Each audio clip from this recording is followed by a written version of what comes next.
बिस्मिल्लाहिर्रहमानिर्रहीम।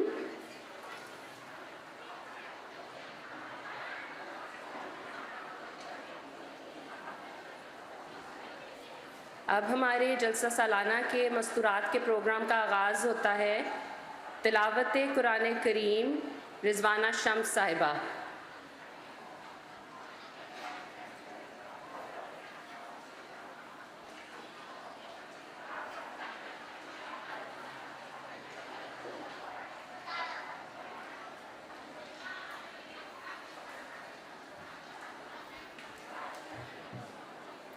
अस्सलाम वालेकुम रहमतुल्लाह।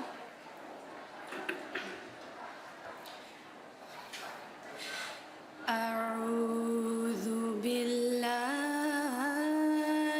मिनश शैतानिर रजीम।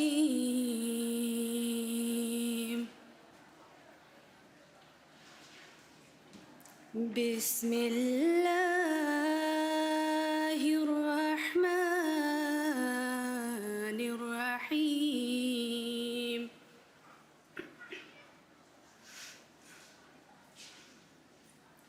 लिल्लाहि मा फिस समावाति व मा फिल अर्द व इन तुब्दू मा फी अनफुसिकुम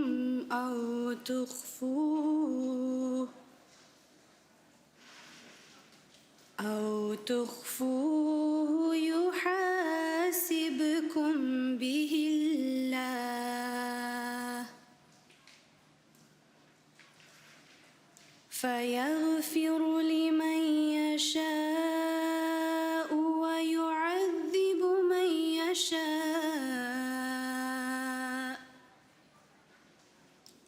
والله على كل شيء قدير.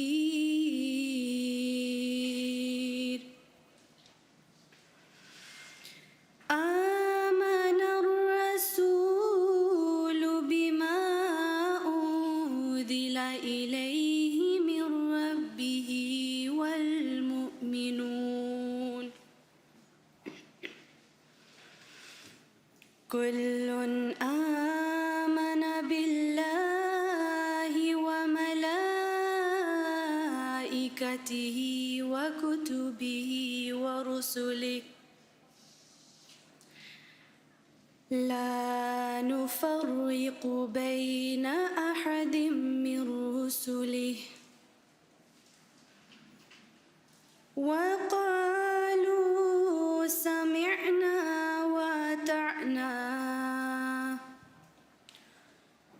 غفرانك ربنا وإليك المصير.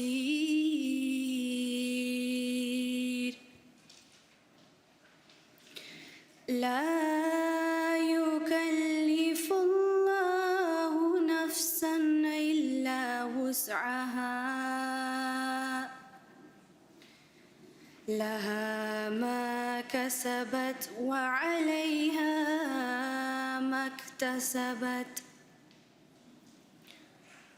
ربنا لا تؤاخذنا إن نسينا أو أخطأنا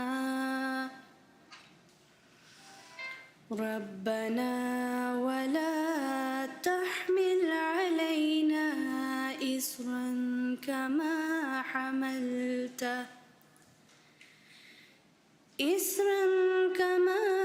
حملته على الذين من قبلنا ربنا ولا تحملنا ما لا طاقة لنا به واعف عنا واغفر لنا وارحمنا أنت مولانا فانصرنا على القوم الكافرين.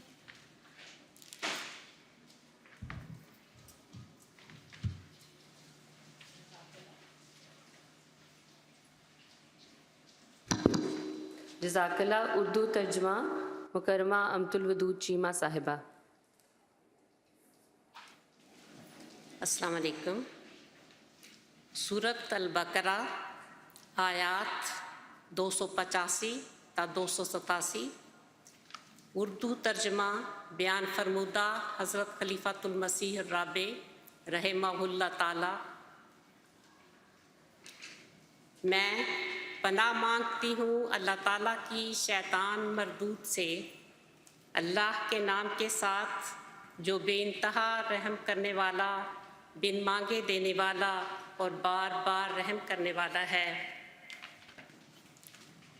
اللہ ہی کا ہے جو آسمانوں میں ہے اور جو زمین میں ہے، اور خواہ تم اسے ظاہر کرو جو تمہارے دلوں میں ہے یا اسے چھپاؤ، اللہ اس کے بارے میں تمہارا محاسبہ کرے گا. بس جسے وہ چاہے گا بخش دے گا اور جسے چاہے گا عذاب دے گا، اور اللہ ہر چیز پر جسے وہ چاہے دائمی قدرت رکھتا ہے. رسول اس پر ایمان لے آیا جو اس کے رب کی طرف سے اس کی طرف اتارا گیا، اور مومن بھی ان میں سے ہر ایک ایمان لے آیا اللہ پر اور اس کے فرشتوں پر اور اس کی کتابوں پر اور اس کے رسولوں پر، یہ کہتے ہوئے کہ ہم اس کے رسولوں میں سے کسی کے درمیان تفریق نہیں کریں گے. اور انہوں نے کہا کہ ہم نے سنا اور ہم نے اطاعت کی، تیری بخشش کے طلبگار ہیں اے ہمارے رب، اور تیری طرف ہی لوٹ کر جانا ہے. اللہ کسی جان پر اس کی طاقت سے بڑھ کر بوجھ نہیں ڈالتا. اسی کے لیے ہے جو اس نے کمایا، اور اس کا وبال بھی اسی پر ہے جو اس نے بدی کا اکتساب کیا. اے ہمارے رب، ہمارا مواخذہ نہ کر اگر ہم بھول جائیں یا ہم سے کوئی خطا ہو جائے، اور اے ہمارے رب ہم پر ایسا بوجھ نہ ڈال جیسا ہم سے پہلے لوگوں پر ان کے گناہوں کے نتیجہ میں تو نے ڈالا. اور اے ہمارے رب ہم پر کوئی ایسا بوجھ نہ ڈال جو ہماری طاقت سے بڑھ کر ہو، اور ہم سے درگزر کر اور ہمیں بخش دے اور ہم پر رحم کر، تو ہی ہمارا والی ہے. بس ہمیں کافر قوم کے مقابل پر نصرت عطا فرما. آمین. جزاک اللہ. اردو نظم مکرمہ سائدہ عروج صدیقی صاحبہ.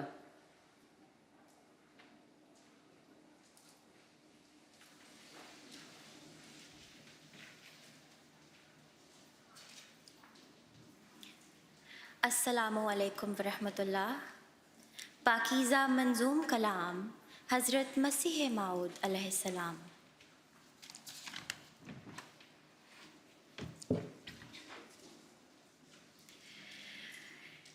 ہے شکر رب عز وجل، خارج از بیان، جس کے کلام سے ہمیں اس کا ملا نشان. جو دور تھا خزاں کا وہ بدلا بہار سے، چلنے لگی نسیم عنایات یار سے.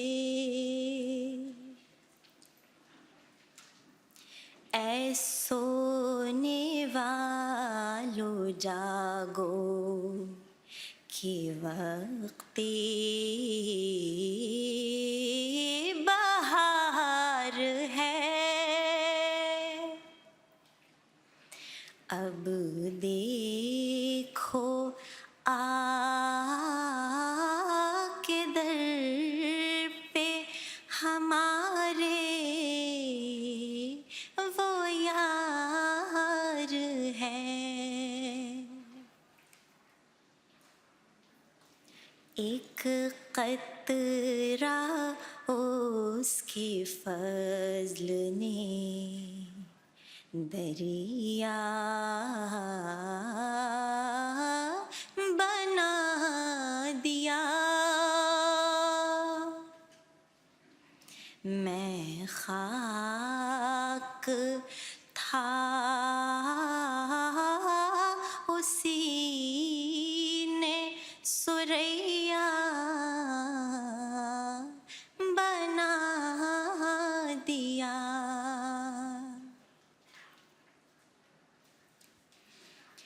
دیکھو خدا نے ایک جہاں کو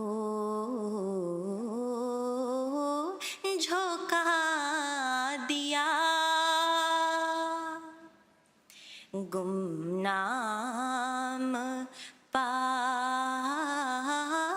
کے شہرائے عالم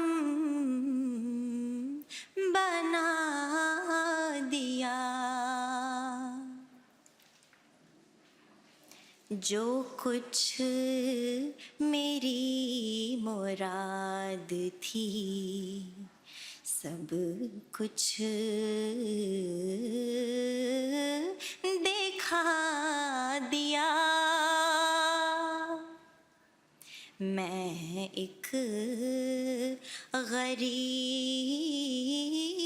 تھا، مجھے بے انتہا دیا، ہے شکر رب عز و جل، خار جز بیان۔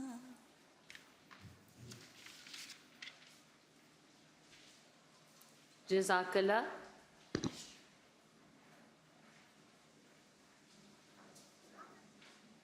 انگریزی تقریر، advancement of Lajna Imaillah under the blessed guidance of خلافت، خلافت کی بابرکت رہنمائی میں لجنہ امائلہ کی ترقی، مکرمہ فرزانہ یوسف صاحبہ، نیشنل سیکرٹری تبلیغ لجنہ امائلہ UK۔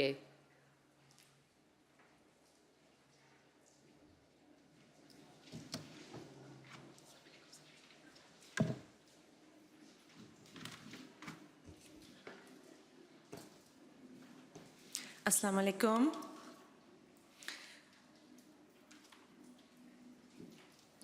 اشہد ان لا الہ الا اللہ وحدہ لا شریک لہ واشہد ان محمدا عبدہ ورسولہ، اما بعد فاعوذ باللہ من الشیطان الرجیم، بسم اللہ الرحمن الرحیم۔ My dear and respected Sada Saiba, our honored guests and sisters, Assalamu alaikum wa rahmatullahi wa barakatuhu. It is my humble honor to address this wonderful spiritual gathering today on the topic of Lajna Imaila's advancement under the blessed guidance of Khilafat. Lajna Imaila's advancement is so vast that in this short speech, it is impossible to encapsulate the ocean of its development, growth, and progress in the last 100 years. But I will share with you a few gems that adorn the precious crown of Lajna Imaila's incomparable progress under the nurturing and nourishing guidance of the Khulafa.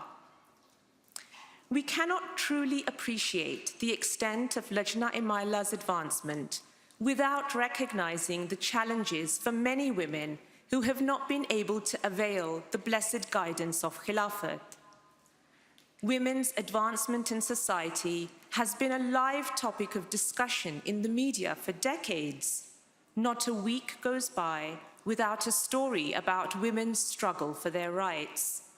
Women plead for their voices to be heard, struggling to define and secure equality with men. They want justice, fairness, and equity, and are indignant when their legitimate appeals are not recognized. On the one hand, incoherent news of protesting women and their desperate petitions for fairness flash randomly across the world's media. On the other hand, glamorous caricatures of women are presented as the pinnacle of female advancement.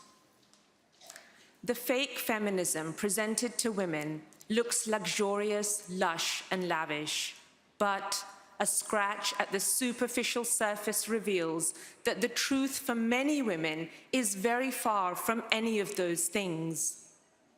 The lack of fairness for women was such a glaring deficiency that the United Nations dedicated this year's International Women's Day to the theme of equality and equity for women. The United Nations' concern is very real.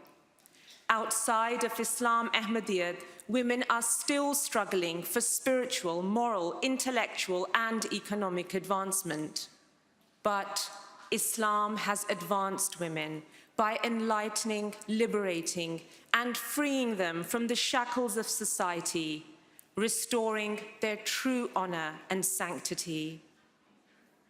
And it is because of the liberation that Islam has given women that through the blessed guidance of Khilafat, the progress of Lajna-e-Maila has become so meaningful. Before Islam, women lived in darkness, deprivation, and desperation. Girls were considered a curse. Women were considered property and lower than slaves. They were bereft of respect and deprived of even the most basic human rights. But Islam ended these injustices, elevating women's spiritual, intellectual, moral, and economic status, granting them rights when all they had known was injustice. Islam gave women rights to inherit, rights to education, rights of protection, equality, and empowerment, more than 1,000 years before the West realized that women deserved them. Islam's spiritual, intellectual, moral, and economic elevation of the status of women is cultivated to such a high standard that it is unmatched by any other belief system anywhere in the world.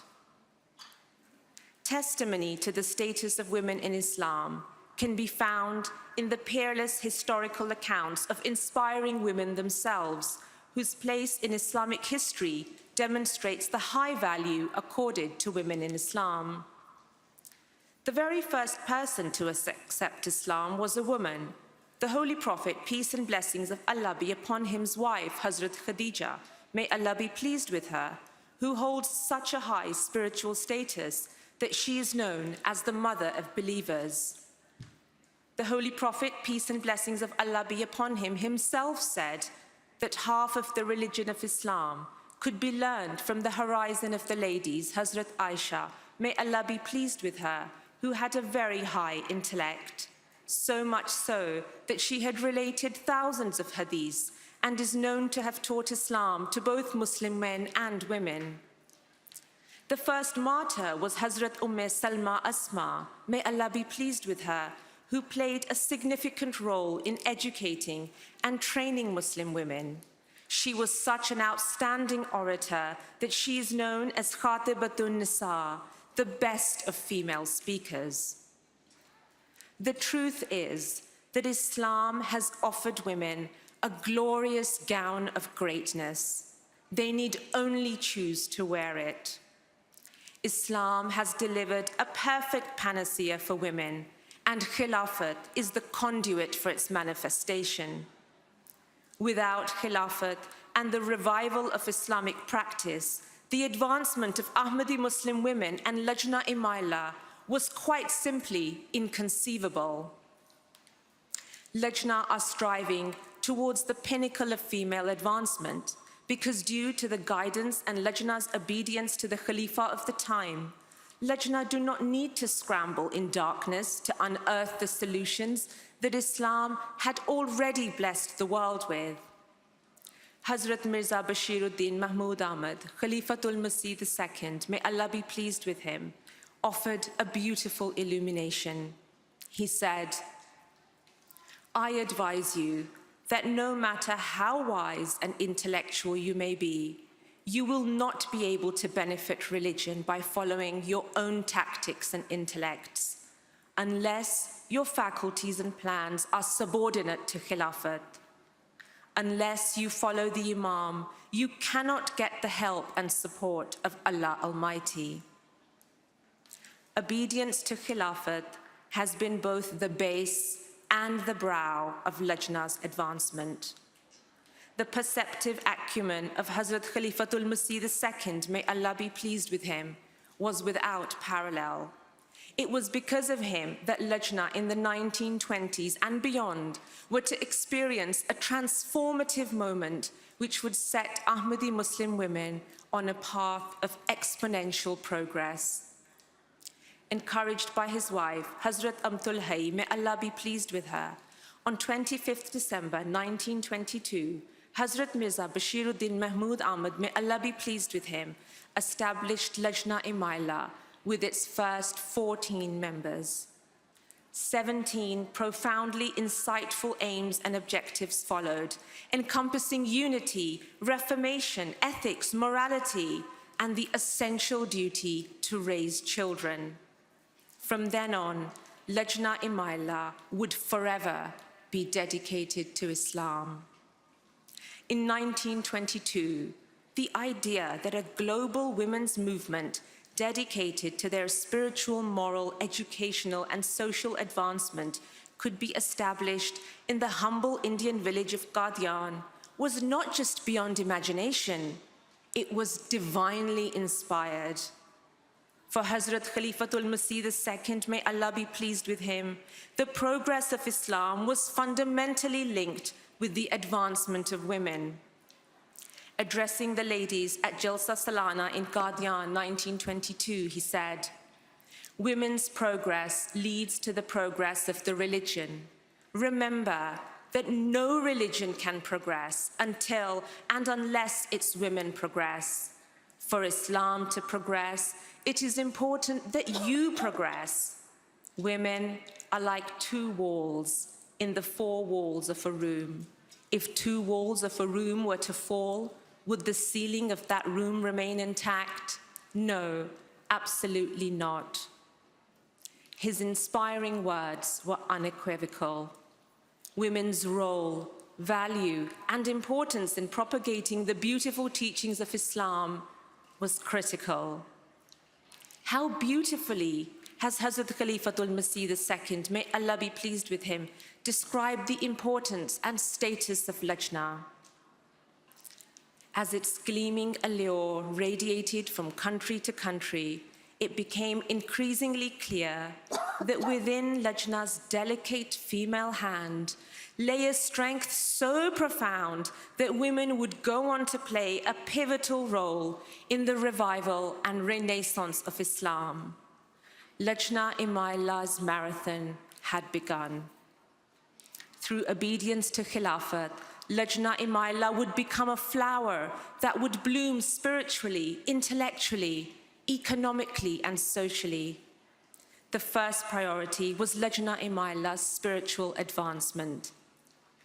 School, learning centers, and organizations were swiftly established for this purpose.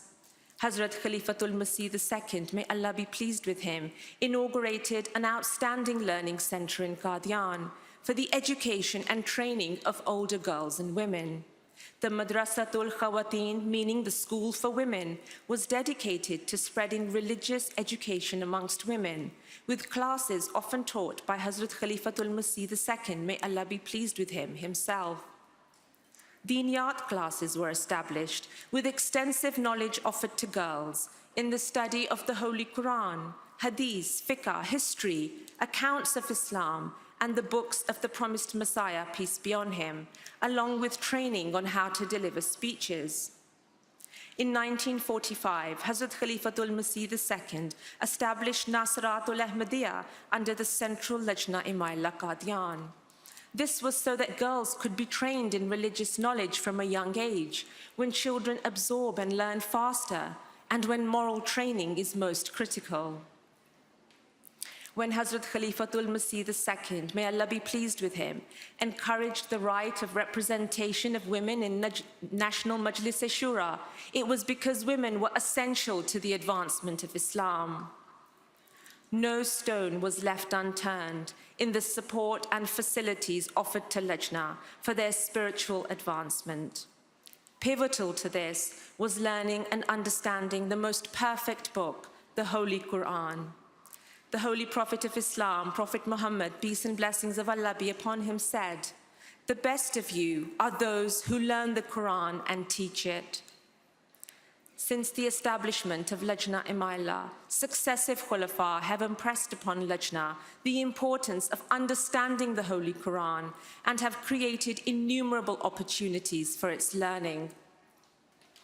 Hazrat Khalifatul Masih III, may Allah have mercy on him, further highlighted the importance of this noble task and said, "If the ladies make it their routine to learn the Holy Quran regularly, then we can be at peace to some extent that the children they will nurture will constantly have a deep affection for the Holy Quran." Today, under the blessed guidance of Khilafat, Lajna Imaillah across the world organize classes, courses, lectures and lessons to help members increase their knowledge of the Holy Quran. In the UK, under the blessed guidance of Hazrat Khalifatul Masih V, may Allah be his helper, the Aisha Academy has been established to promote and facilitate the learning and understanding of the Holy Quran. Parenting workshops, training sessions on reading and understanding the Holy Quran, Salat, and the books of the promised Messiah, peace be upon him, are in place all over the world. Refresher courses and ijtimas dedicated to nurturing of Lajna's advancement are held regularly to cultivate the essential religious knowledge that underpins Lajna's spiritual progress and that of the generations they train. The Holy Prophet of Islam, Prophet Muhammad, peace and blessings of Allah be upon him, emphasized the importance of seeking knowledge. He said, "It is the duty of every Muslim man and every Muslim woman to acquire knowledge." From the time of the establishment of Lajna Imaillah, Lajna were encouraged to develop their secular education by learning to read, write, and develop a good understanding of mathematics. Prime examples were the schools and colleges established by Hazrat Khalifatul Masih II, may Allah be pleased with him, first in Qadian and then in Rabwa. Back in 1909, when Hazrat Khalifatul Masih I, may Allah be pleased with him, inaugurated the Madrasatul Binat, meaning the school for daughters, originally set up by the promised Messiah, peace be upon him, he did so against the backdrop of extreme illiteracy amongst women in India. Literacy in India at that time was so poor that in 1908, Sir William Wilson reported in the Imperial Gazetteer of India that according to the last census, the literacy rate amongst women in India was just 0.6%. That meant that out of 166 women, only one could read and write. Hazrat Khalifatul Masih II, may Allah be pleased with him, established centers of learning for girls who could not afford to travel to bigger cities to study. And because of this groundbreaking initiative, they were provided with proper education and could attain high standards of secular and religious knowledge in a safe and moral environment. using secular knowledge for the service of humanity and upholding religion and faith has been an essential characteristic of the intellectual wealth that Islam has vouchsafed for women. In an inspirational address to Waqfat-e-Nau, Hazrat Khalifatul Masih V, may Allah be his helper, said, "Nowhere does Islam say that women should be confined to the home, as is sometimes alleged. For example, there are some girls and ladies who excel in their studies and achieve extraordinary results, and Islam does not instruct that they should waste their talents or skills and only stay at home. Islam does not restrict them from fulfilling their potential. Rather, they can pursue those professions through which they can benefit humanity and serve mankind."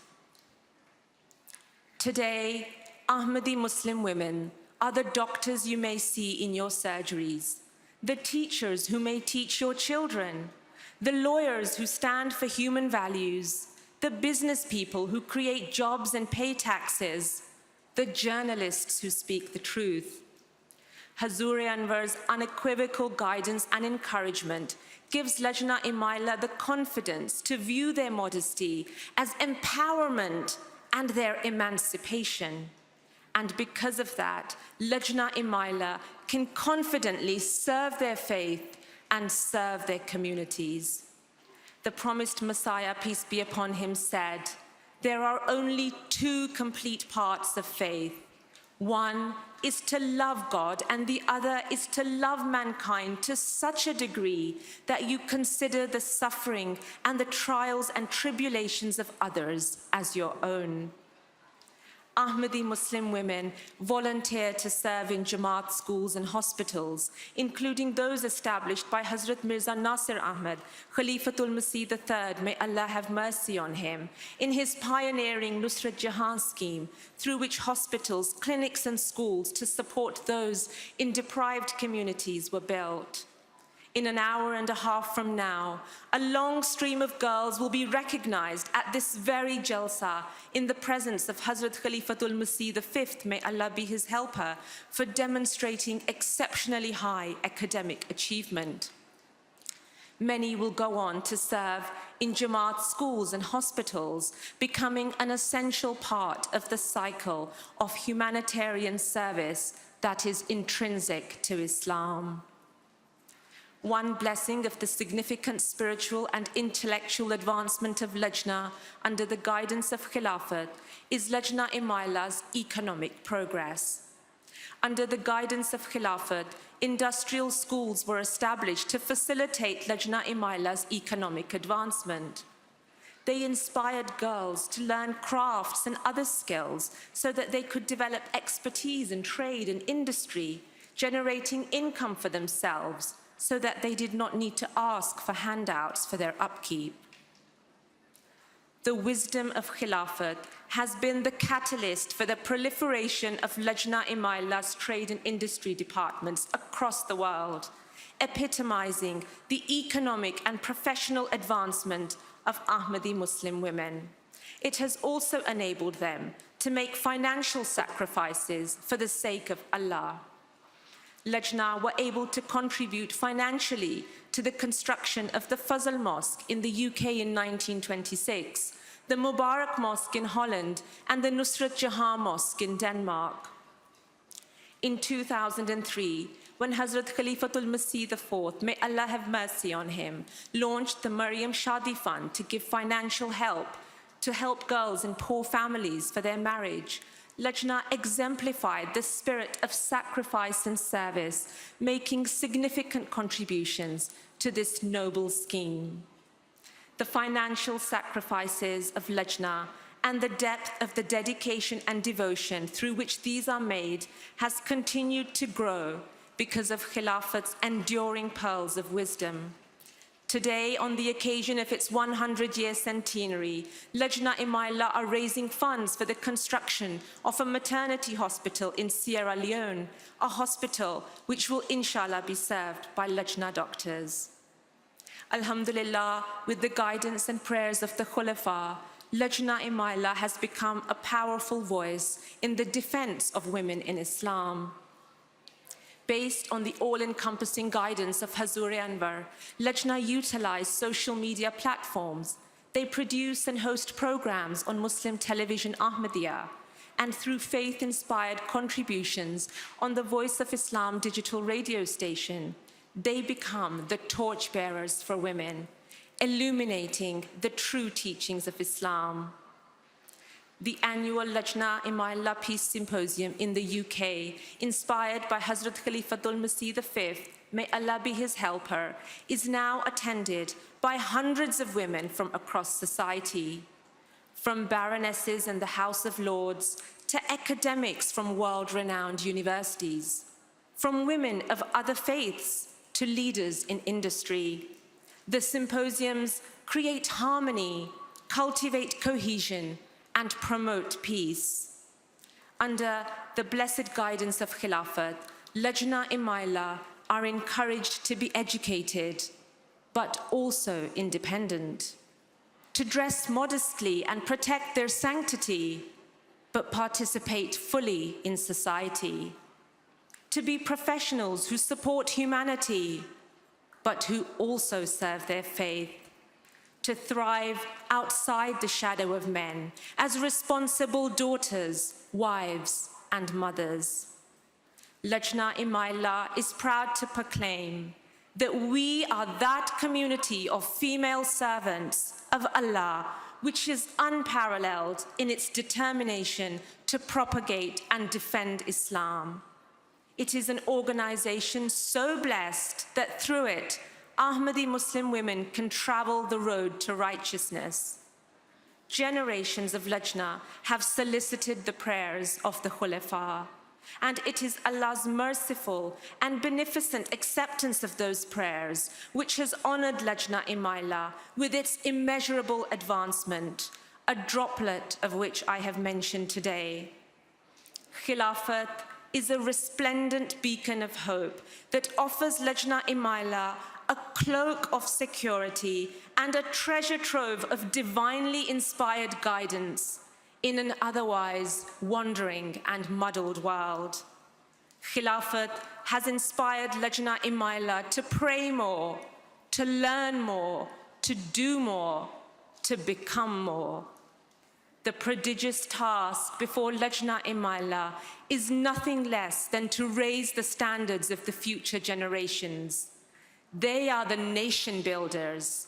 We are the nation builders. May Allah enable us to benefit from Hazur's prayers, fulfill our duties and objectives, bringing about a great moral and spiritual revolution in our homes, in our cities, in our nations, and in the entire world. Ameen.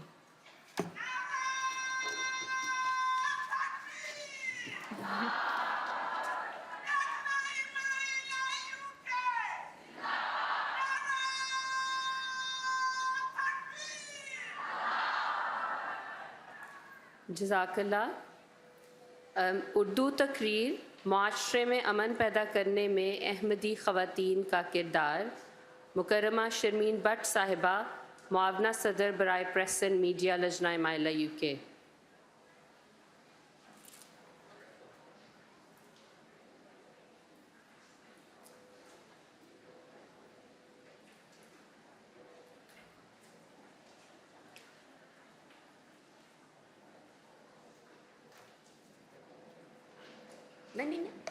Oops, sorry.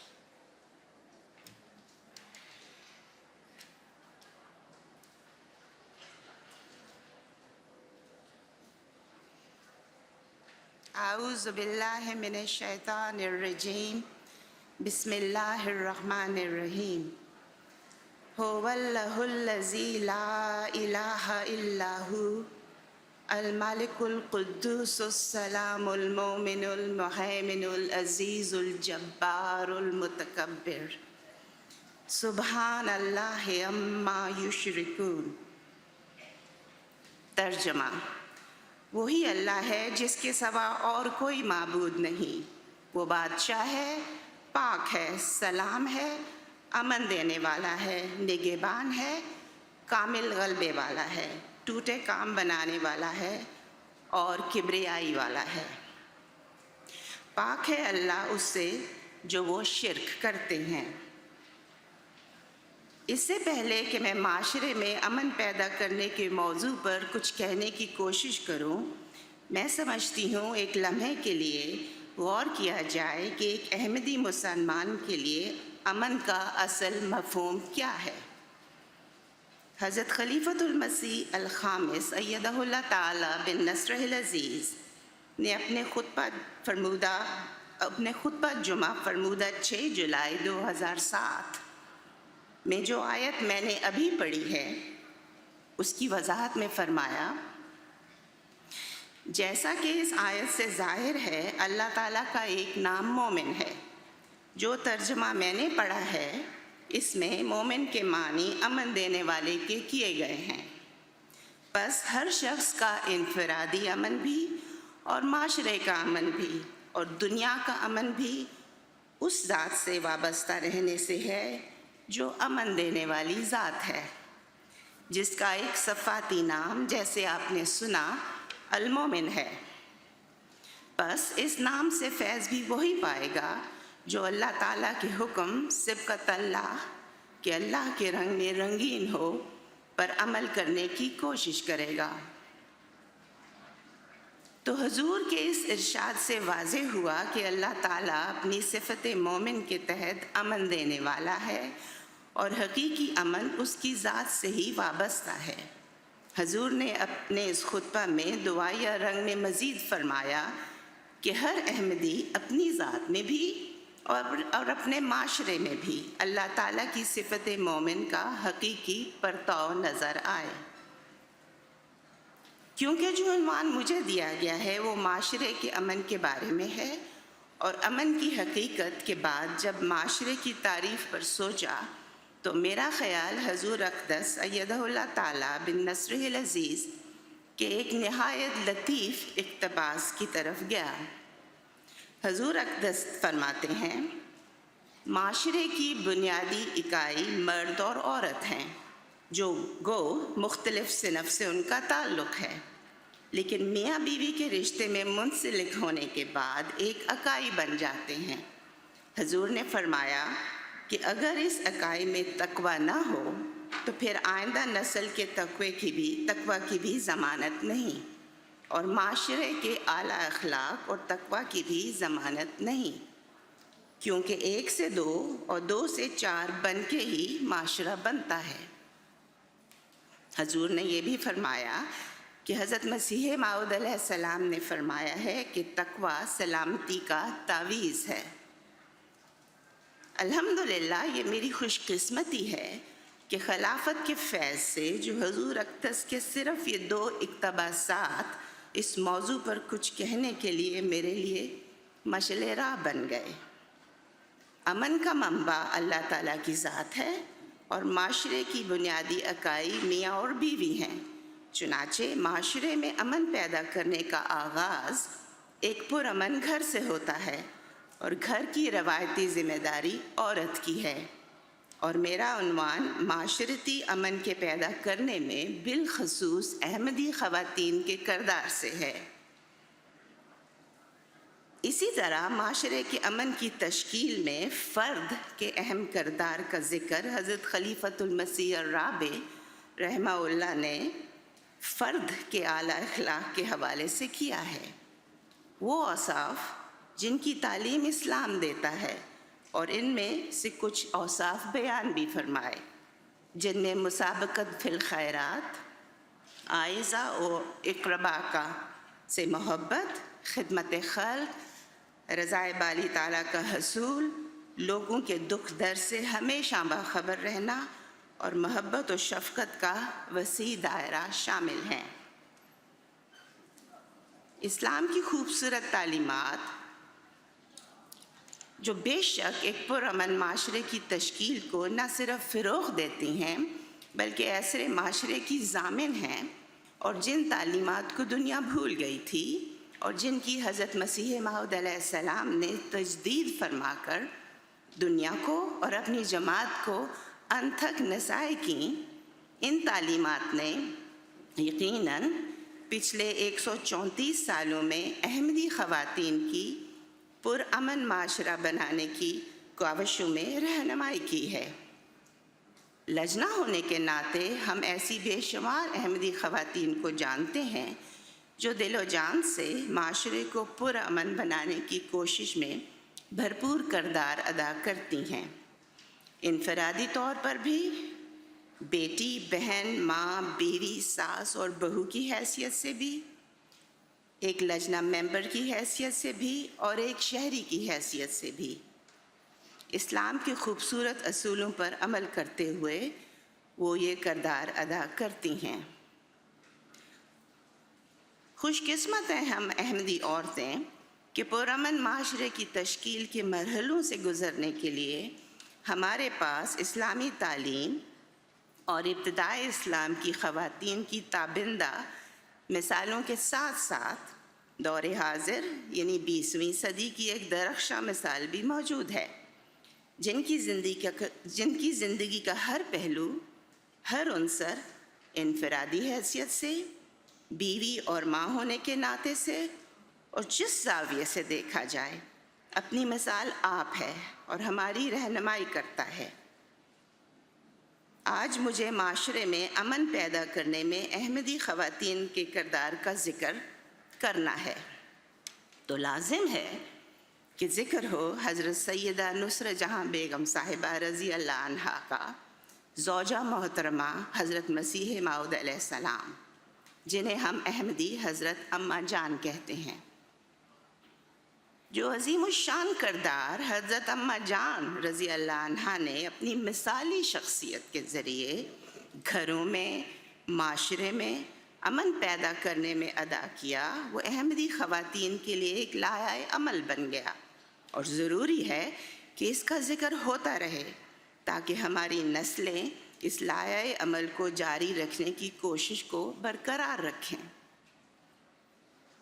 जो औसाफ हज़रत खलीफतुल मसीह Rabe रहमहुल्लाह ने माशरे की ईंट यानी फ़र्द के आला औसाफ के हवाले से बयान फरमाए, जिनका ज़िक्र मैंने अभी किया, यानी मुसाबकत फ़िल खैरात, आयज़ा और अक़रबा से मोहब्बत, खिदमत खल्क़, रज़ाए बारी ताला का हसूल, लोगों के दुख दर्द से हमेशा बाखबर रहना और मोहब्बत और शफ़क़त का वसी दायरा, ये सब के सब और इनके अलावा बहुत से दूसरे आला औसाफ हज़रत अम्मा जान रज़ी अल्लाह अन्हा की ज़ात में नुमायाँ थे। अगर हम शुरू करें माशरे की बुनियादी इकाई से, जैसा कि हज़रत खलीफतुल मसीह अल ख़ामिस अय्यदहुल्लाह ताला बिन नस्रिहिल अज़ीज़ ने फरमाया, यानी मियाँ बीवी के रिश्ते से, तो एक बीवी की हैसियत से हज़रत अम्मा जान रज़ी अल्लाह अन्हा का किरदार आली रुतबा का पाते हैं। उनकी अपनी साहबजादी हज़रत नवाब मुबारका बेगम साहिबा तहरीर करती हैं,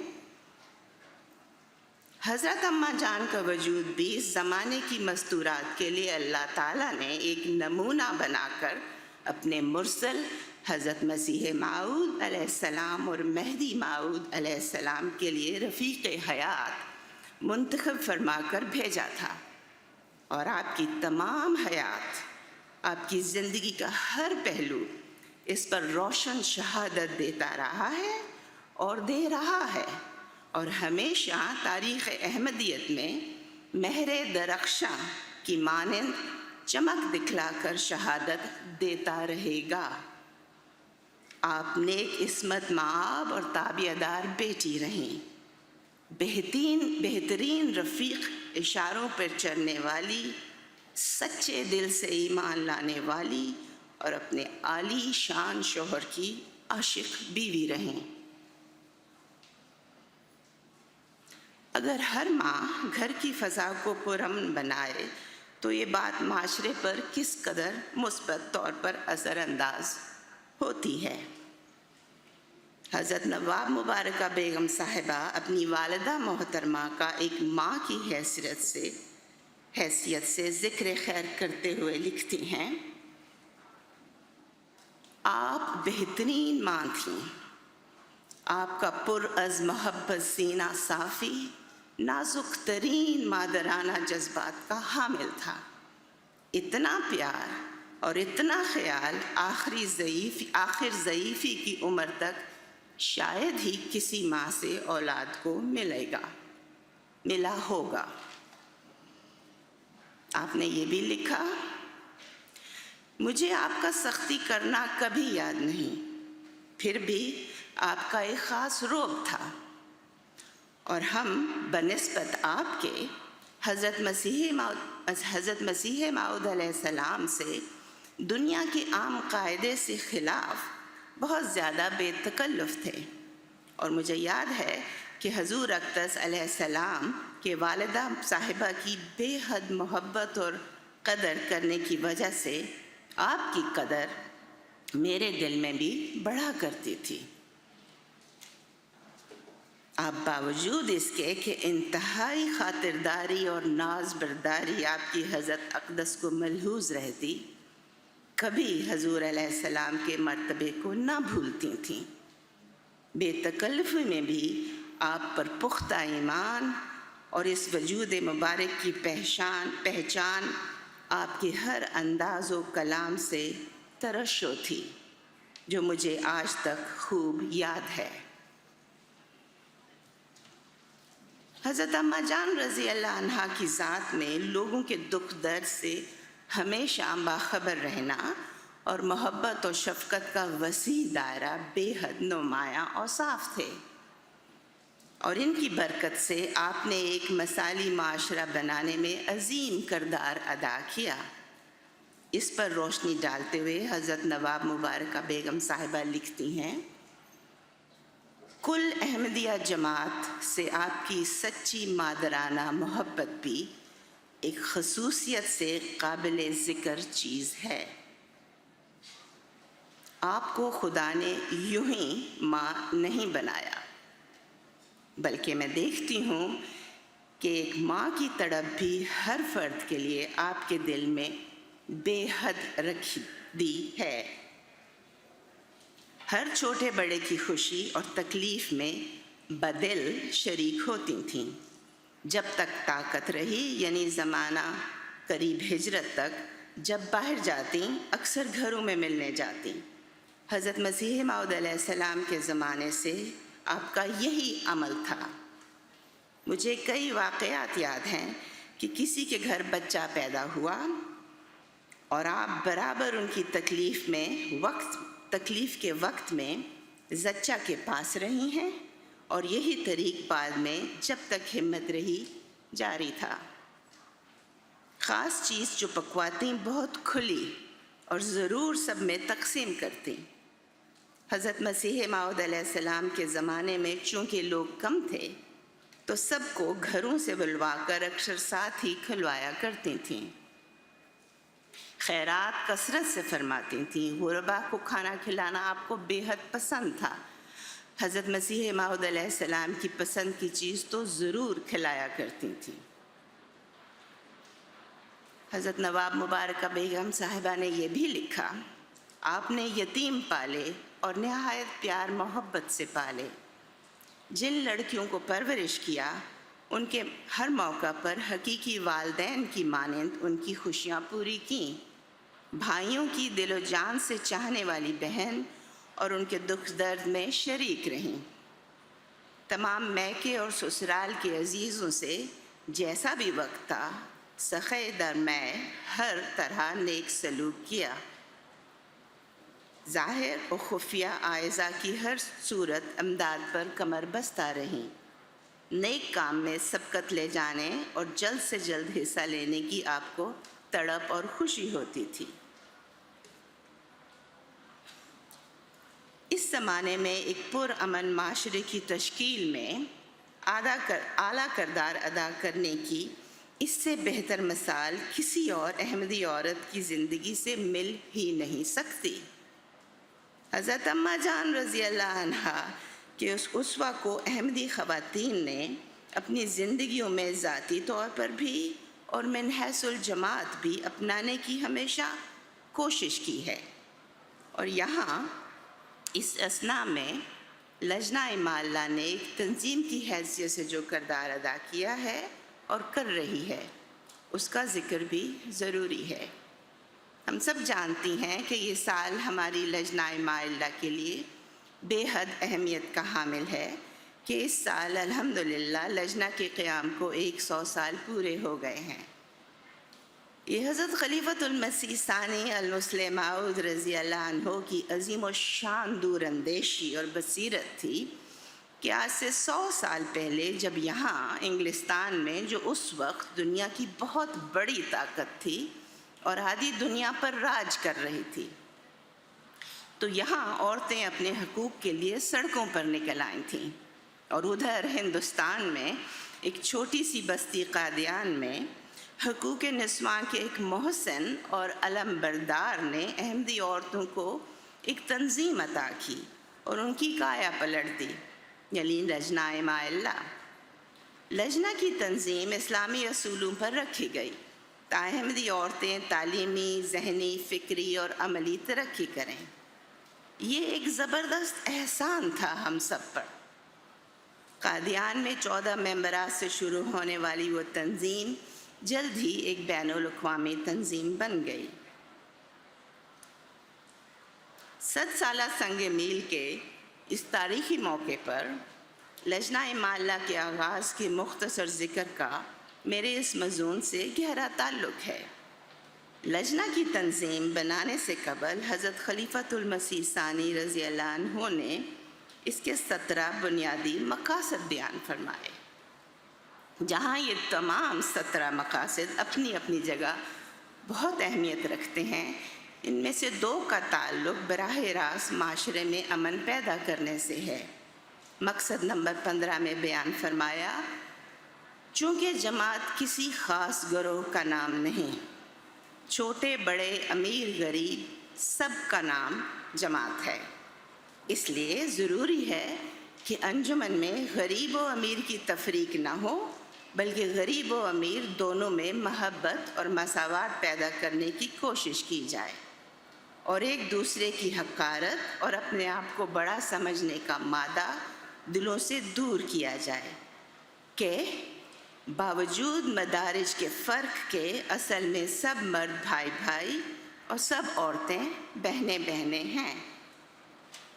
اسی پر اکتفا نہیں، مقصد نمبر 16 میں مزید فرمایا، اس امر کی ضرورت ہے کہ عملی طور پر خدمت اسلام کے لیے اور اپنی غریب بہنوں اور بھائیوں کی مدد کے لیے بعض طریق تجویز کیے جائیں اور ان کے مطابق عمل کیا جائے۔ اب معاشرے کو پرامن بنانے کے لیے اس سے جامع منشا اور تدابیر کیا ہو سکتی ہیں؟ پچھلے 100 سال میں لجنہ نے ان مقاصد پر عمل کرنے کی پوری کوشش کی ہے، اور یقیناً یہ کوشش جاری ہے۔ ابتدا میں تو یہ کام صرف ہندوستان کی لجنہ نے کیے، مگر جیسے ہی لجنہ دوسرے ملکوں میں قائم ہوئی، ان کاموں کی نوعیت بین الاقوامی ہو گئی، اور معاشرے میں امن پھیلانے کے ان اقدامات پر دنیا میں ہر جگہ عمل درآمد ہونے لگا۔ لجنہ کے بہت سے شعبے، بلکہ تمام شعبے کسی نہ کسی رنگ میں معاشرے میں امن قائم کرنے کے مقصد کو حاصل کرنے کے لیے کام کرتے ہیں۔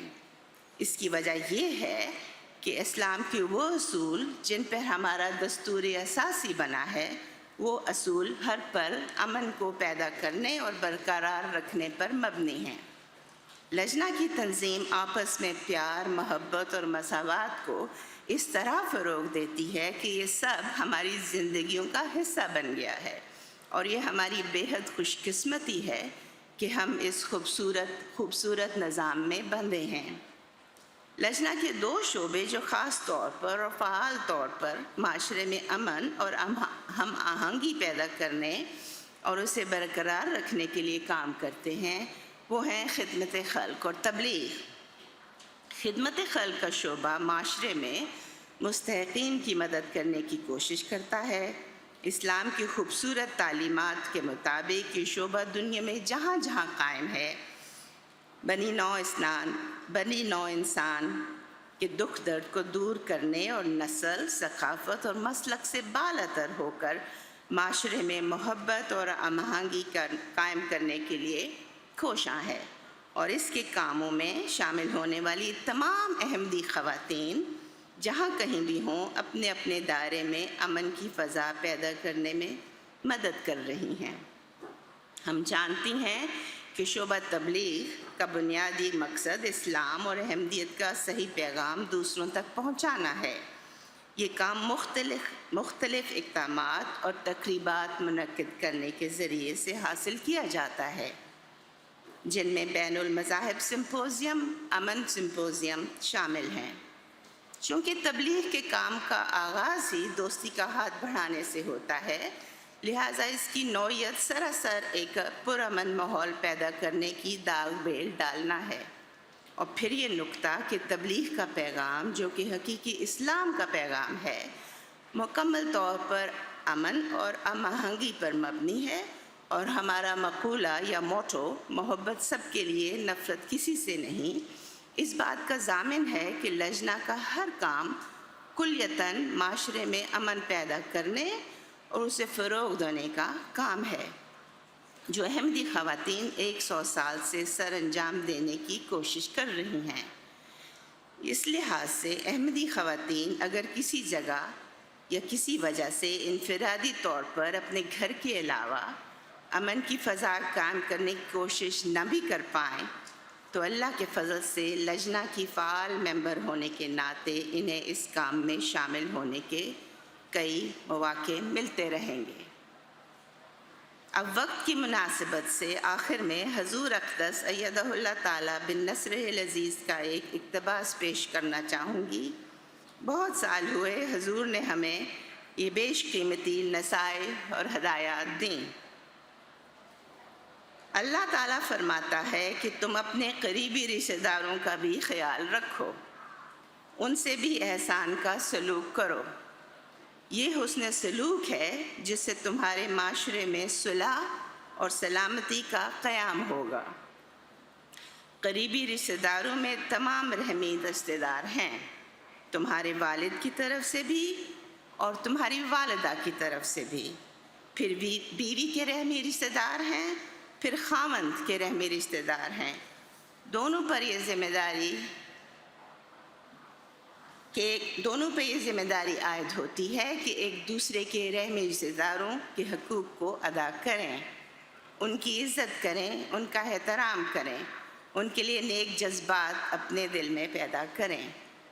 غرض یہ کہ وہ تمام حقوق جو تم اپنے قریبی رشتہ داروں کے لیے پسند کرتے ہو اور جن سے تمہارے اچھے تعلقات ہیں، کیونکہ قریبی رشتہ داروں میں بھی تعلقات میں کمی بیشی ہوتی ہے، بعض دفعہ قریبی رشتہ داروں میں بھی دراڑیں پڑ جاتی ہیں، اس لیے اللہ تعالیٰ نے فرمایا ہے کہ اپنے قریبی رشتہ داروں سے بھی حسن سلوک کرو، صرف ان سے نہیں جن سے اچھے تعلقات ہیں، جنہیں تم پسند کرتے ہو، بلکہ جنہیں تم پسند نہیں کرتے، جن سے مزاج نہیں بھی ملتے، ان سے بھی اچھا سلوک کرو۔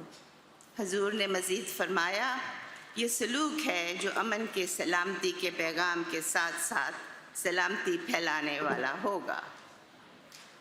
اللہ تعالیٰ ہمیں توفیق دے کہ ہم ان تمام تر فیضان سے فائدہ اٹھا کر معاشرے میں امن کی فضا پیدا کرنے کی کوشش کرتی رہیں، اور ان پرحکمت نصائح کو یاد رکھ کر اس امن اور سلامتی کی فضا کو برقرار رکھنے کے لیے بھی کوشاں رہیں۔ آمین۔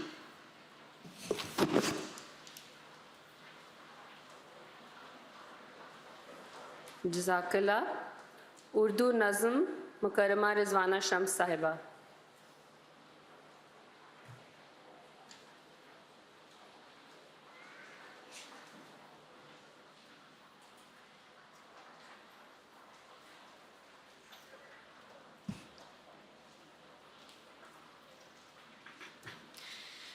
السلام علیکم ورحمۃ اللہ۔ پاکیزہ منظوم کلام سیدنا حضرت اقدس مسیح موعود علیہ الصلوۃ والسلام۔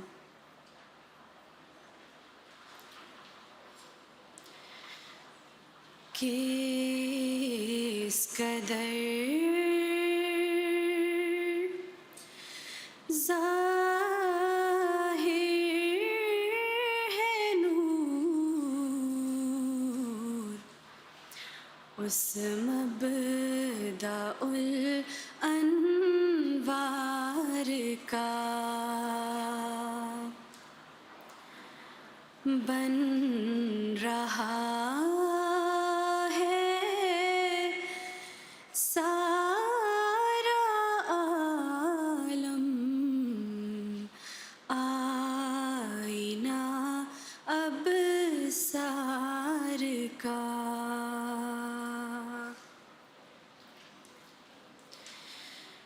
چاند کو کل دیکھ کر میں سخت بے کل ہو گیا،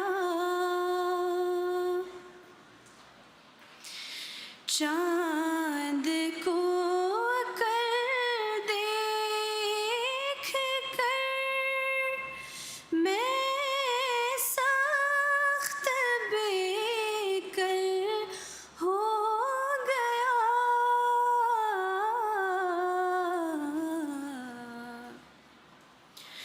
کیونکہ کچھ تھا نشان اس میں جمال یار کا،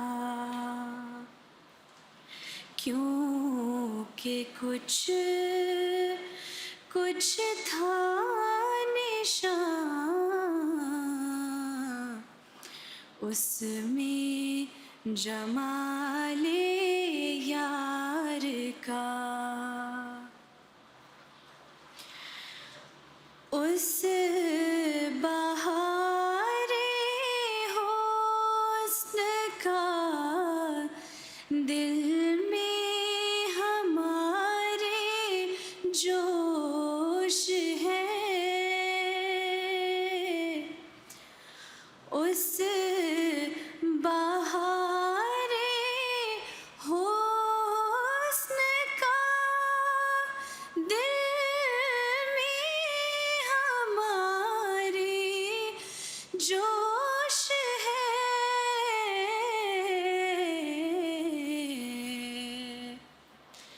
مت کرو کچھ ذکر ہم سے ترک یا تاتار کا،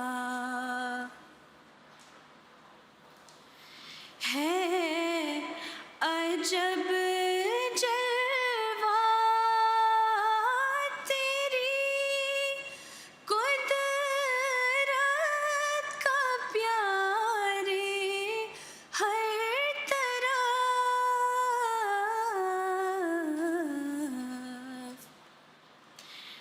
جس طرف دیکھی وہی راہ ہے تیرے دیدار کا، جس طرف دیکھی وہی راہ ہے تیرے دیدار کا،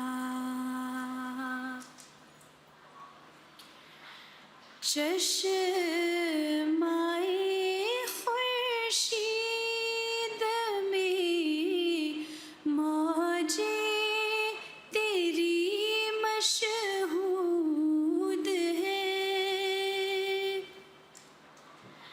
چشمائے خورشید میں موجیں تیری مشہود ہے، ہر ستارے میں تماشا ہے تیری چمکار کا، ہر ستارے میں تماشا तेरी चमकार का किस कदर ज़ाहिर है नूर उस मबदाउल अनवार का बन रहा है सारा आलम आईना अब सार का Jazakallah.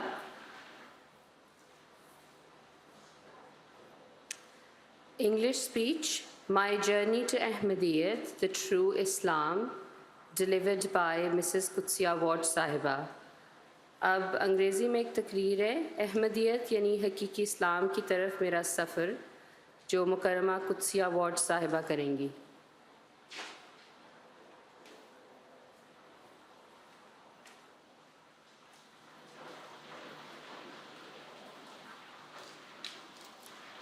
A'udhu billahi minash shaitanir rajim.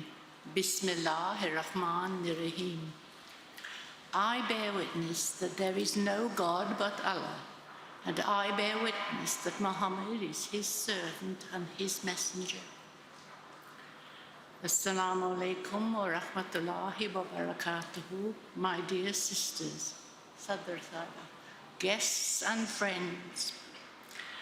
I'd like to begin by thanking our beloved Hazur, may Allah be his helper, and Sadr Sahaba UK for giving me the honour and the opportunity to speak to you today. The subject of my talk is my journey to Ahmadiyyat, the true Islam. It was in autumn 1970 that I first heard about Islam Ahmadiyyat, but I believe that my journey began long before that. When I look back, I believe that Almighty Allah has guided my life's journey and that He has led me to Islam and helped me to continue my journey, increasing my knowledge of Islam through the Ahmadiyya Jamaat, the teachings of Hazrat Mirza Ghulam Ahmad alayhi salam, the promised Messiah and Imam Mahdi, and his Khalifas. May Allah be pleased with them. I was born in Smethwick in the West Midlands of the UK into an average working family, the fourth of 5 children. Nominally Christian, but not strictly practicing, my parents did what most people did at the time. I was baptised or christened into the Church of England as a baby. As a young child, I was sent to Sunday school at the nearest church to my home, which was a Baptist church. There, at Sunday school, I learned the stories of the Bible, the hymns and prayers which were traditional in English culture at the time, many of them dating to Victorian times. Prayers before meals and at bedtimes were taught by my mother, as she had been taught. Even at school in those days, the day began with Christian prayers and hymns, and every Wednesday afternoon the whole school were taught singing, which often involved hymns and traditional stirring songs. I think it's true to say that in my childhood and in my early teens, I was a practicing Christian. My social life was connected with the church activities.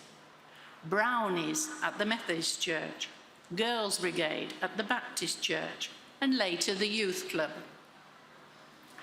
Between the ages of 11 to 16, I was choosing to practice Christianity. I attended evening Baptist church services and wanted to be baptized, but God had other plans, and this did not happen.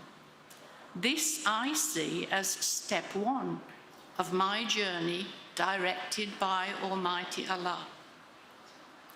As an older teenager, I stopped socializing at the church, ceased attending. I started playing basketball instead. This absorbed my energy, and along with concentrating on my studies, I began to drift away from the church, even though religious studies was one of the GCSE subjects I chose to take. When it came to planning for my future, I decided to get into Teachers Training College, as my brother had done before me. I applied to several colleges, but was not accepted by any that I chose. Through the clearing system, I was offered a place at a college I hadn't chosen. It was in Doncaster, South Yorkshire. Step 2, directed by Allah. In the late 1960s, 18-year-olds in UK were still legally children, and going to college in those days was quite a different experience to what it is today. Students were housed with chaperones and had to be in by 11 p.m. at night. Our only concern was study and social life. Lodgings and meals were all provided and organised by the college. At college, within weeks of starting the teacher training course, I met Neville Ward, who also had not chosen this college and had got his place through the clearing system. Later, he became my husband and was my constant companion on my journey for nearly 50 years. Surprisingly, during our conversation in that day, we spoke about Mary, Mother of Jesus. I suppose it was a topic we both might have some knowledge of. Step 3.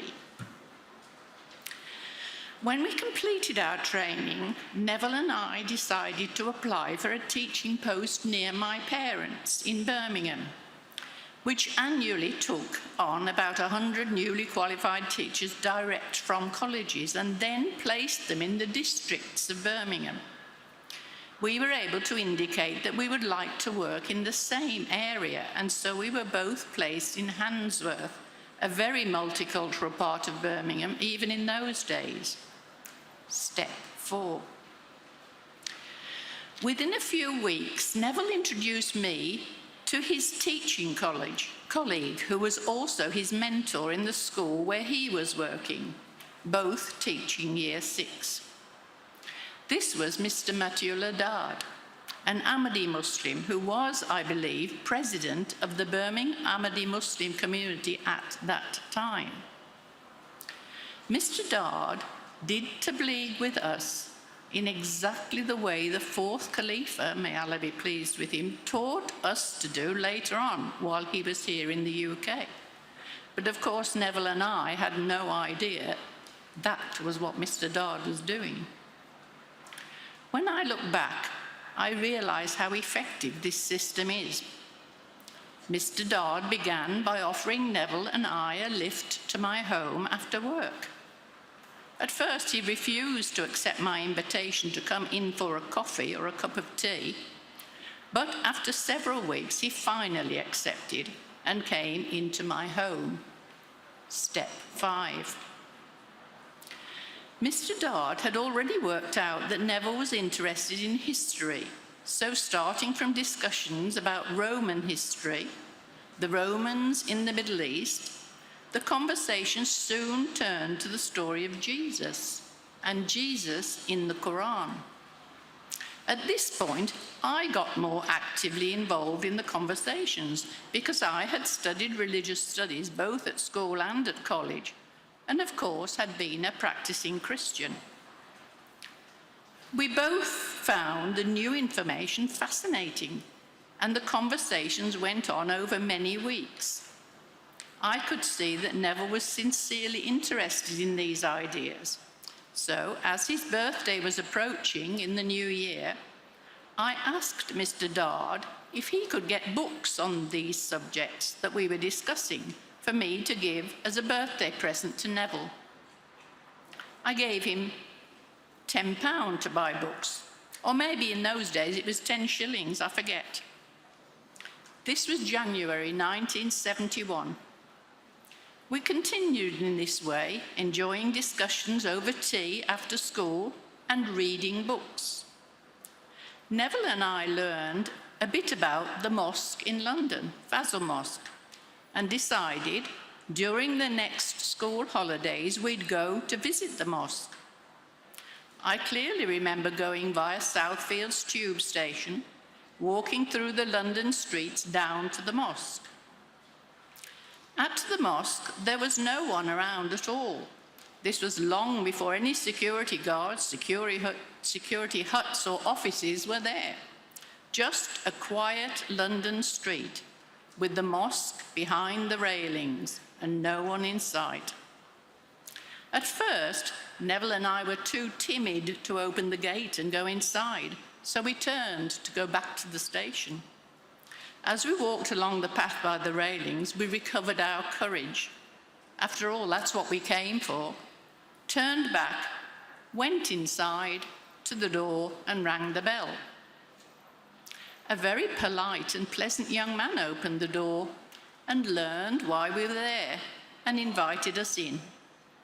This was our first meeting with Atul Mujib Rashid Saab, who was Naib Imam in London at the time. He spent quite some time talking to us, serving us tea and biscuits, and showing us the library upstairs above Mahmood Hall. He left us there a while, I think as he went to lead the prayers, then came back to continue the conversations. We spent several hours there that first time, I believe. We then returned to Birmingham, continuing with discussions and reading books, many by Sir Chowdhury Zafrullah Khan. This is how things went on over several months: conversations, books, and coffee.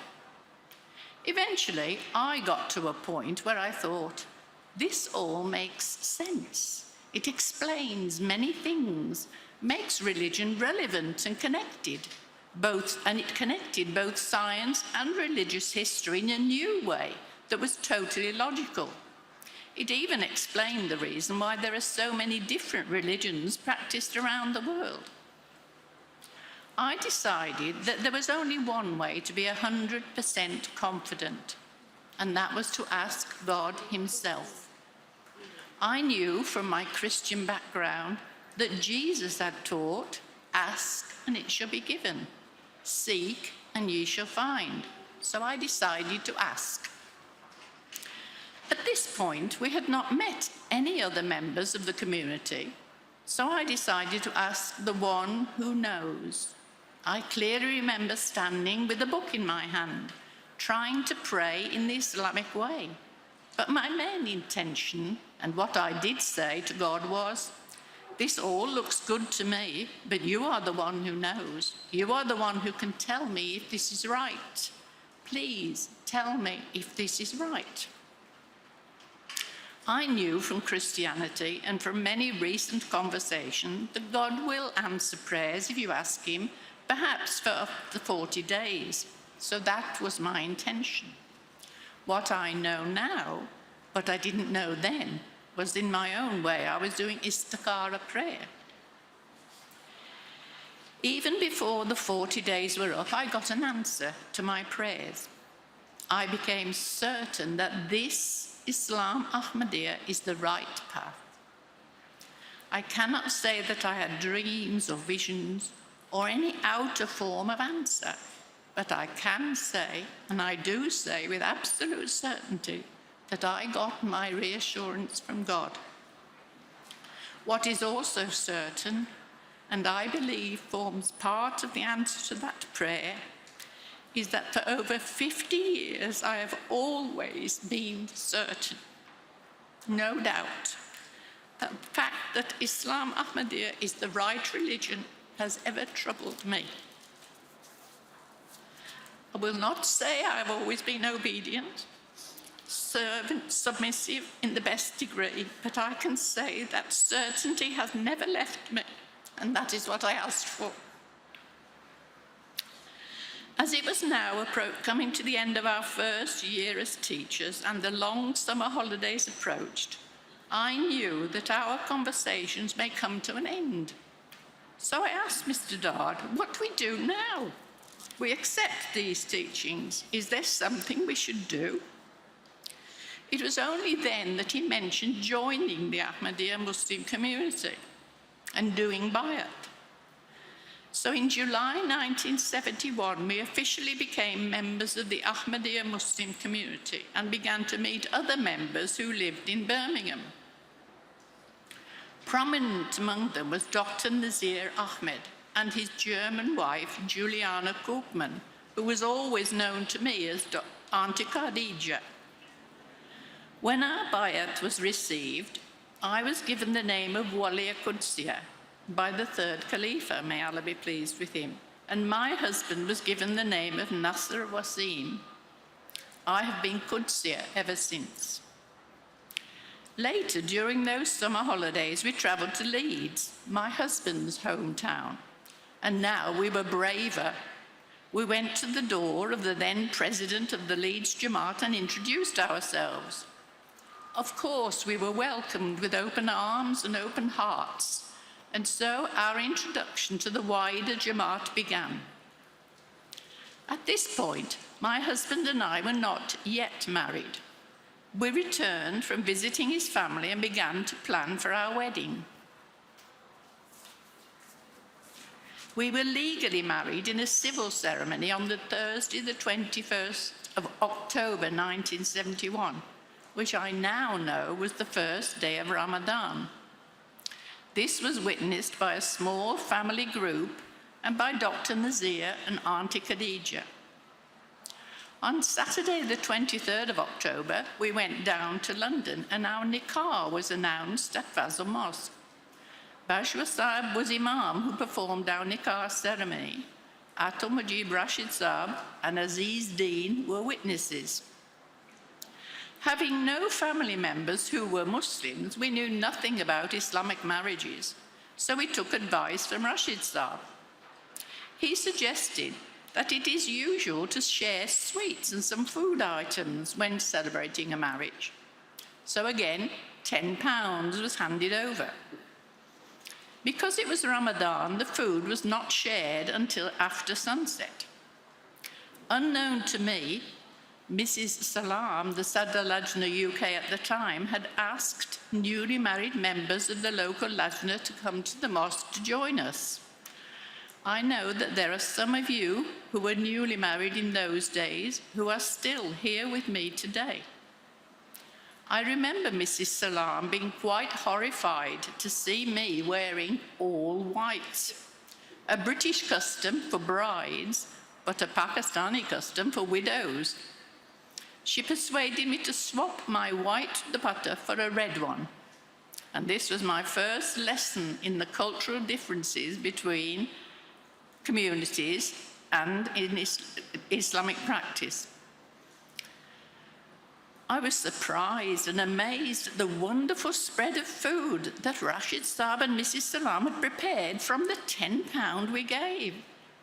It was many, many years later, and it makes me laugh to think about it, that I realized that my wedding feast was actually an iftari meal shared at the mosque and no doubt paid by someone else. May God bless them, whoever they were. We then spent our first days as a married couple in the rooms Hazur later occupied at Mahmood Hall. On our return to Birmingham, our education in the practices of Islam began in earnest. As it was Ramadan, we went every day after school to Dr. Nazir's home to prepare for Maghrib prayers and to break the fast with them and other Jamaat members who could make it. This was a time for me to sit down with Auntie Khadija and learn the basics of prayer and fasting and the meaning of it all. We had many very happy times discussing what was important, what was Islamic practice, and what was cultural.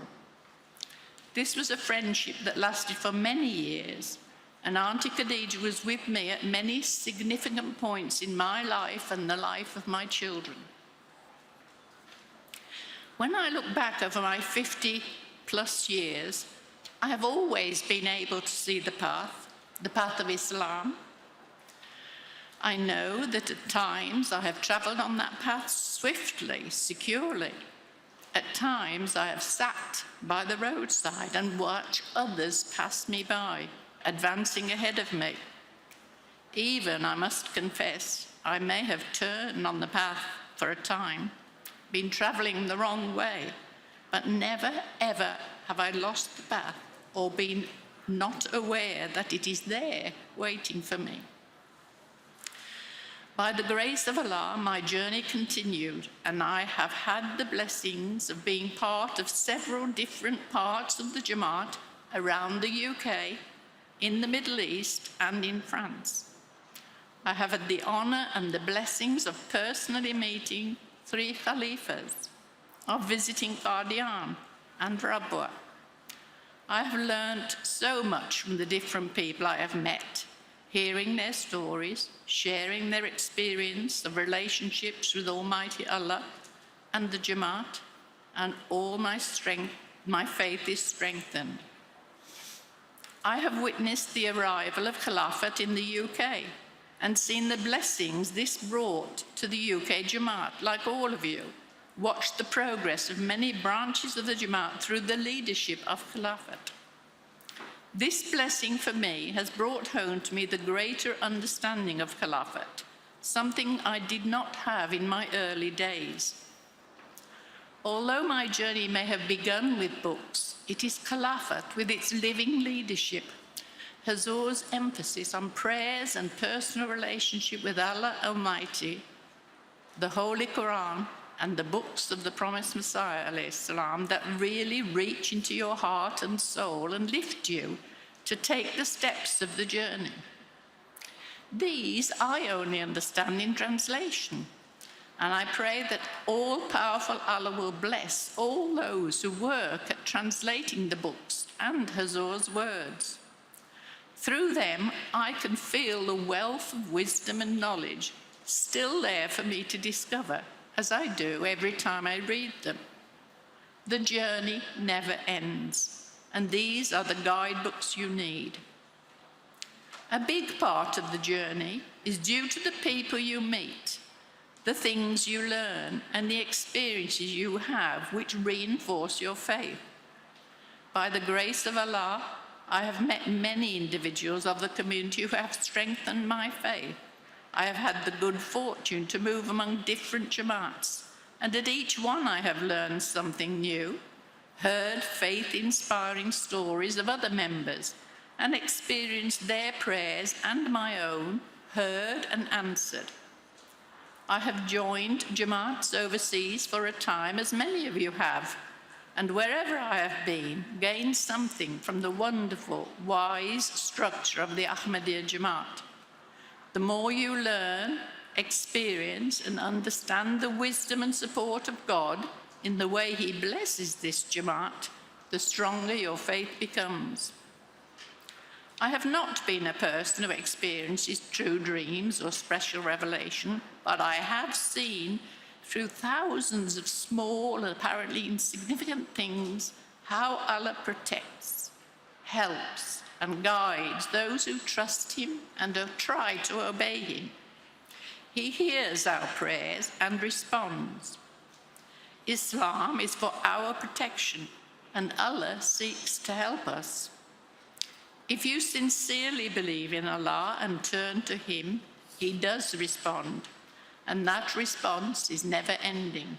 So my journey is never ending, and day by day, I find that new things increase my belief in God. It also fascinates me that after 40 years of our journey together, when my husband was recalled by Allah to continue his journey without me for now, he was still thinking about Mary, mother of Jesus, and working to write his own commentary of Surah Maryam of the Holy Quran. May the grace and compassion of Allah remain always with us, and may He guide us always nearer to Him. Amen. Jazakallah. That concludes our morning session of Jalsa Salana. इसके साथ ही हमारे सुबह के programme का इख्तिताम होता है। अब बहनों से दरख्वास्त है कि हजूर अनवर रैयदुल्लाह ताला बिन अस्रहिल अज़ीज़ की आमद के इंतज़ार में सब बहनें जो हैं वो बैठने की कोशिश करें और अपना वक्त जो है वो ज़िक्र इलाही में गुजारें और बातों से परहेज़ करें। जज़ाकल्लाह।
अस्सलाम वालेकुम वरहमतुल्लाहि वबरकातुहू। हिंदुस्तान और पाकिस्तान से आने वाली नेशनल आमला मेंबरात और नुमाइंदगान लजना से गुजारिश है कि खाने के वक्फा के बाद लजना सेक्शन के डेस्क पर जो ग्रीन एरिया में जो बड़ी स्क्रीन है दाईं तरफ उसके वहाँ पर तशरीफ़ लाएं और लजना सेक्शन की इंचार्ज मोहतरमा रिजवाना निसार साहिबा से मिल लें। This is a request for the national Amla members from India and Pakistan, and also the other countries' presidents that are here. If they have not seen Mrs. Rizwana Nisar yet, you are requested after the lunch break. After the lunch break, please proceed to the desk, which is located next to the big screen in the main marquee, and meet Mrs. Rizwana Nisar Sahiba. Jazakumullah.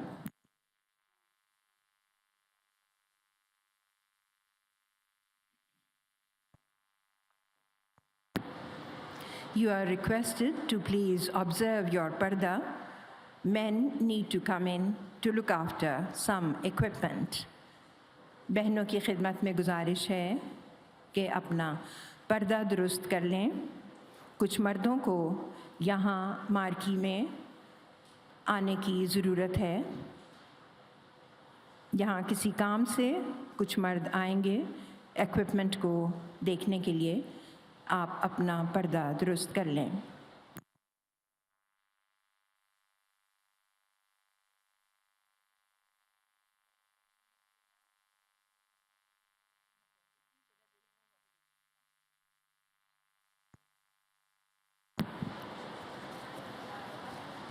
The request for coming to meet the Central Lajna office here near the big screen near the stage. That announcement will be now also repeated for the Spanish-speaking members. Assalamu alaikum. Este es un anuncio para las presidentes nacionales o sus representantes de África, Asia y los países de este. Por favor, tenéis que visitar la sección de Lajna que está situado a mano derecha del escenario en este marquí y en la zona verde. Jazakallah.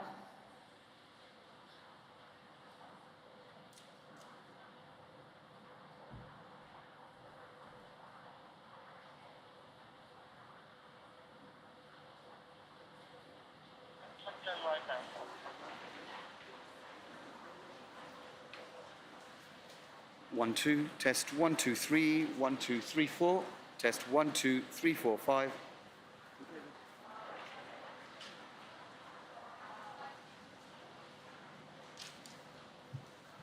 Okay, that's fine, check. बस आपने ये बता दिया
Assalamu alaikum wa rahmatullah.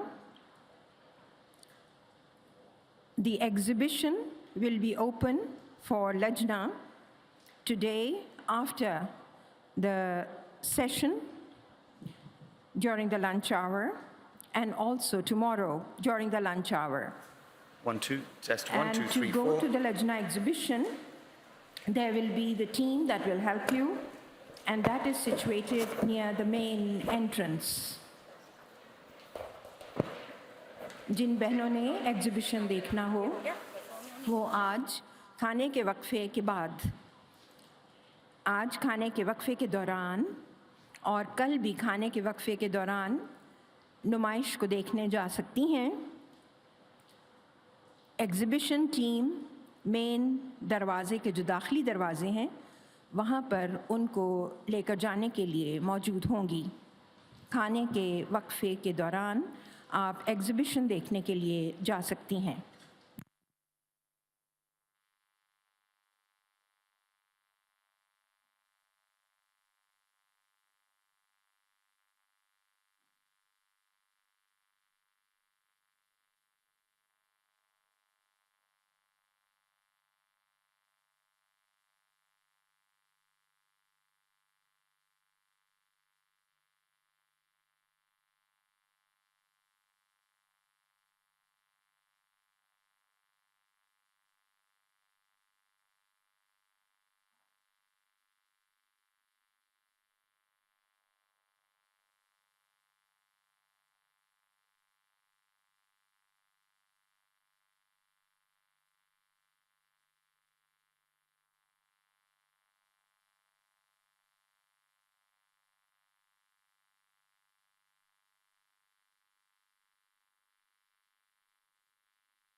Assalamu alaikum.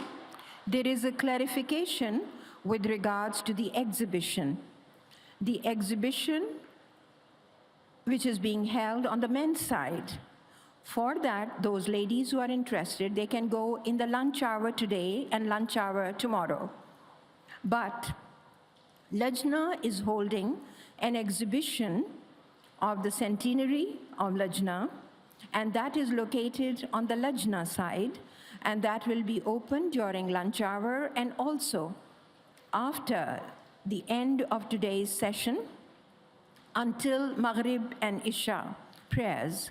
So it's a lovely exhibition, I have been told, and all ladies are invited to go and visit the Lajna Centenary Exhibition, which is within the compounds of the Lajna Jalsa. So do please visit the exhibition.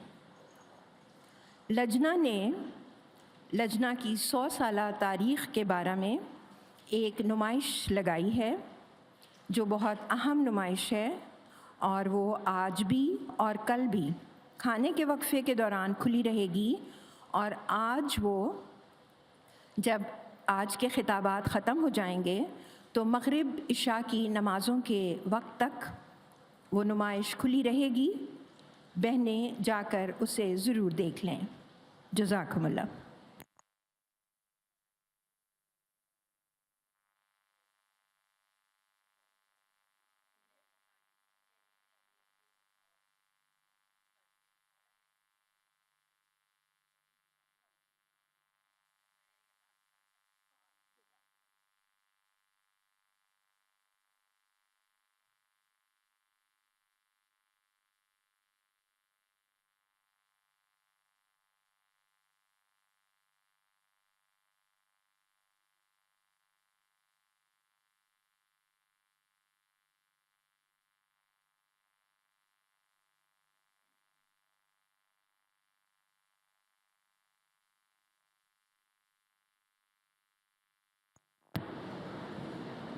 Assalamu alaikum.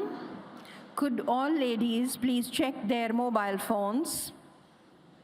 All ladies, please check your mobile phones that they are either switched off or totally silent. बहनों की खिदमत में गुजारिश है कि बराए मेहरबानी एक दफ़ा अपने मोबाइल फ़ोन को आप चेक कर लें। वो या तो बंद हों या बिल्कुल खामोश सेटिंग पर हों। किसी को भी तस्वीर खींचने की इजाज़त नहीं है। You are not allowed to take any photos. The pictures will be taken by those who are appointed to do that. Please do not use any device to take any photos. And when Hadrat Amirul Momineen, Ayyadahullah Ta'ala bin Nasrihil Aziz arrives, please remain seated. बहनों की खिदमत में गुजारिश है कि जब हज़रत अमीरुल मोमिनीन अय्यदहुल्लाह ताला बिन नस्रिल अज़ीज़ मार्की में तशरीफ़ लाएं तो बहनें अपनी जगहों पर बैठी रहें, उठकर खड़े होने की कोशिश ना करें। जज़ाकुमुल्लाह अहसनल जज़ा। इस इजलास की कार्रवाई में अब थोड़ा ही वक्त है। बहनों से गुजारिश है कि अपनी जगहों पर तशरीफ़ रखें।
Assalamu alaikum wa rahmatullahi wa barakatuhu.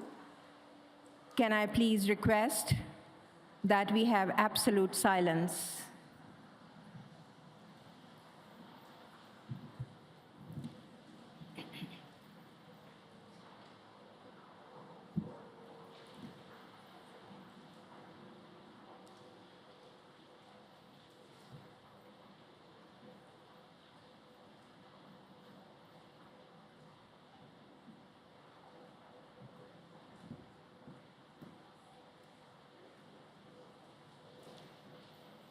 ان قیمتی لمحات کو بہنیں ذکر الہی اور درود شریف پڑھنے میں گزاریں. جزاکم اللہ. تمام بہنیں اپنی جگہوں پر تشریف رکھیں.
بہنوں کی خدمت میں گزارش ہے کہ برائے مہربانی اپنی جگہوں پر تشریف رکھیں.